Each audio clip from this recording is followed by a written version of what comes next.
Cara, ele tava frustrado. A gente supõe que ele ficou frustrado com tudo isso daí.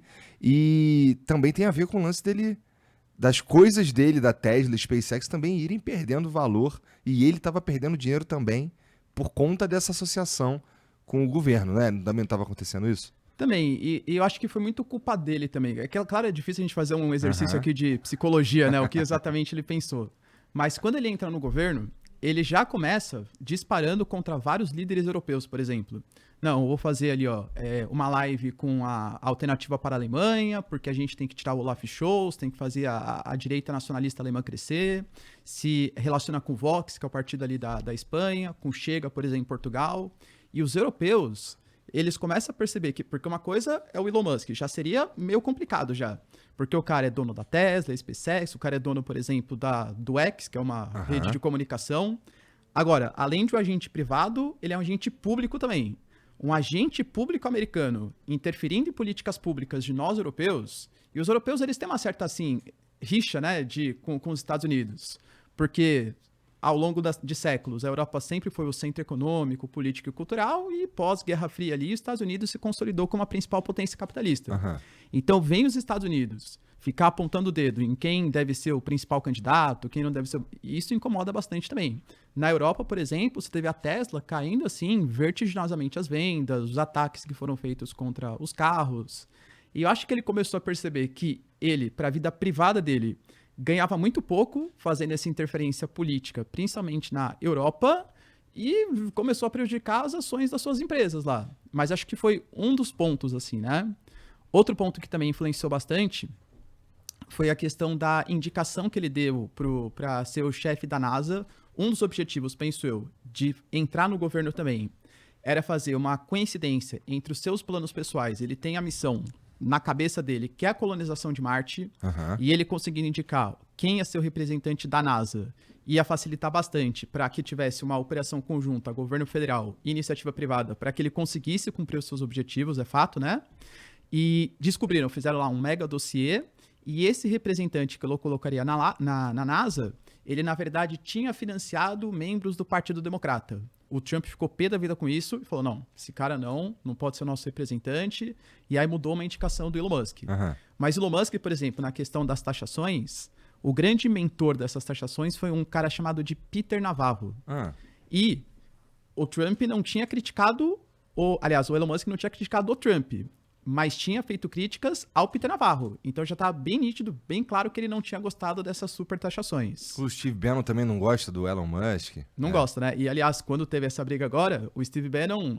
Eu costumo falar que o Steve Bannon é como se fosse meio que o Carlos Bolsonaro, assim, do Bolsonaro, né? O cara que tem as ideias mais, Aham. né? E o Steve Bannon, ele falou, não, realmente, olha o perigo que é a gente deixar, por exemplo, a NASA tão submissa à SpaceX. Porque hoje, pô, vai fazer missão para missão espacial, por exemplo, depende da iniciativa privada. Então o Steve Bannon, ele considerou até mesmo nacionalizar a SpaceX. Falou, a gente tem que nacionalizar a SpaceX. Começou a falar, porque eu fiquei sabendo de umas informações que o Elon Musk, na verdade, ele falsificou documentação para se naturalizar também, o seu... Aham. cogitou até deportar o Elon Musk, Eu li né? isso daí, cara. Que loucura.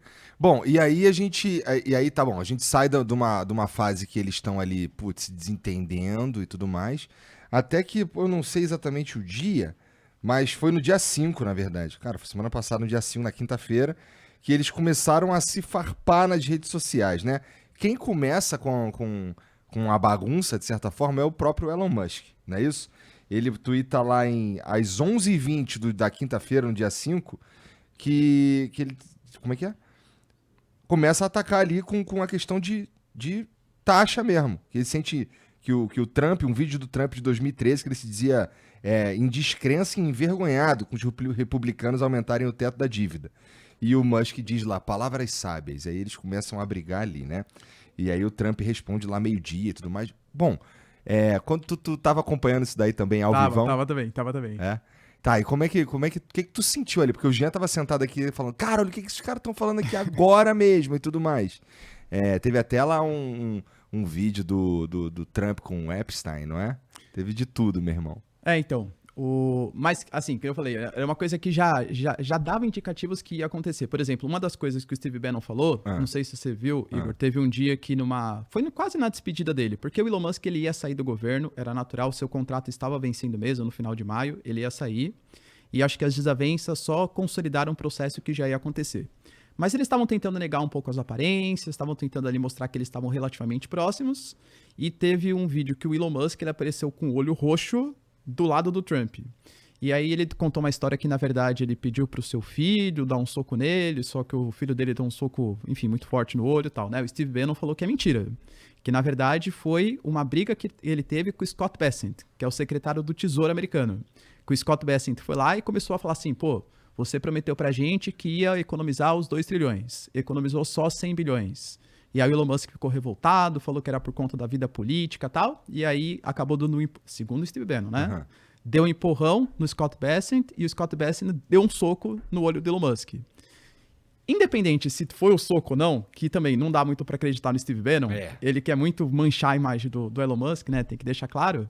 Mas é fato que já tinha uma sensação, isso pelos círculos, assim, pela mídia americana, que o Elon Musk é um cara de difícil convívio. É um cara que ele é muito egocêntrico, que ele quer focar muitas atenções nos seus próprios planos, ignorando que existe uma política americana por trás. Então, os secretários já estavam um pouco incomodados com o Elon Musk. Era natural que ele fosse sair, e com ele fazendo as críticas. Enquanto foi apresentado The One Big Beautiful Bill, o Trump, o Elon Musk já tinha criticado já, mesmo estando no governo ainda. Ele já tinha feito críticas. É que daí, quando foi se aproximando da saída, aí ele criticou ainda mais. Entendi. Ó, já chegou uma mensagem aqui pra nós que é interessante essa pergunta aqui. Aquela hora que a gente ia chegar nela, mas vamos lá. O PayPal mandou R$20. O Elon Musk tá certo quando ele afirma que sem ele o Trump não ganharia as eleições? O que tu acha? Eu acho que... É difícil fazer o exercício de futurologia aí também, mas eu acho que assim, é bem provável. É porque a diferença foi muito grande, né, Igor? Mas, assim, qual que é a importância de você ter o Elon Musk do seu lado? Ter o Elon Musk do seu lado atrai também os outros membros do Vale do Silício, porque você pega o Jeff Bezos, outros grandes, até o Mark Zuckerberg, por exemplo. Eles não vão querer deixar o Elon Musk sozinho, aliado do governo Trump, então ele acaba atraindo. Até a própria escolha do J.D. Vance como vice-presidente também foi para atrair esse Vale do Silício. Querendo ou não, o Elon Musk ele despejou na campanha do Trump quase 300 milhões de dólares, né? Então, para fazer a campanha eleitoral. Nossa, com uma grana dessa daí dá para fazer uma campanha bem maneira, né? Bem maneira, né? Exato. E o Elon Musk é uma figura importante. É uma figura que representa para a população americana, que também tem toda essa questão da guerra cultural. O Elon Musk fala em liberdade de expressão, comprou a rede social X alegando que os democratas estavam suprimindo as liberdades individuais. Também é um dos caras que combate essa cultura woke americana. Então, assim, difícil saber se ia vencer ou não, porque eu acho que a Kamala Harris era uma candidata muito ruim também, né? Assim como o Biden também era. Então, talvez o Trump vencesse, até porque existia já uma crise econômica nos Estados Unidos. Mas que o Elon Musk teve um peso decisivo, isso teve.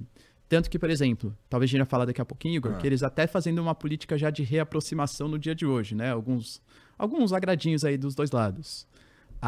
O Trump, ele chegou a comentar e falou assim, ó, se o Elon Musk fizer campanha de financiamento para os democratas, seja para aprovação de contas públicas, seja no The Midterm Elections, que são as eleições de meio de mandato do ano que vem, ele vai sofrer sanções severas. Ele tem medo que o Elon Musk declare apoio para os democratas pelo peso político que isso carrega e principalmente pelo dinheiro que o Elon Musk pode despejar, porque, convenhamos, 300 milhões de dólares não é muita coisa pro Elon Musk, né? E por uma eleição que deve ser muito apertada, porque o Trump vem cometendo alguns erros, principalmente na condução econômica, ter o Elon Musk apoiando os democratas nas próximas eleições poderia ser um peso bem grande. Então, assim, para responder diretamente a pergunta, né? Eu acho que talvez ele vencesse, mas com uma margem muito mais apertada. O Elon Musk ele foi bem decisivo para a vitória do Trump. Mas o Elon Musk também, se ele fosse... vamos lá, o Elon Musk entrando para apoiar alguém nas eleições americanas, naturalmente ele apoiaria o Trump, assim como aconteceu, né? Eu suponho que seja um tanto difícil de ver o Elon Musk apoiando os candidatos do outro lado, né? Porque justamente pela maneira como ele age, pela maneira, sei lá, pelo que se espera mesmo do Elon Musk, né? Mas assim, tu falou mais cedo aí, falou agora há pouco sobre que o Trump vem cometendo alguns erros e tal. Estamos falando do tarifaço? Tanto do tarifaço como essa guerra que ele faz, por exemplo, contra as universidades, até a de Harvard, por exemplo, essa questão de limitar a entrada, por exemplo, de estudantes chineses. É uma guerra, assim, totalmente desnecessária, que compra uma briga com uma elite que não precisava ser comprada. Aham. Tanto que, por exemplo, hoje, talvez a gente vai comentar também, né, de todo esse caos que vem acontecendo em Los Angeles, na Califórnia, isso é uma briga que, politicamente falando, vale a pena ele comprar. Por quê? Porque a população americana apoia massivamente a questão das deportações.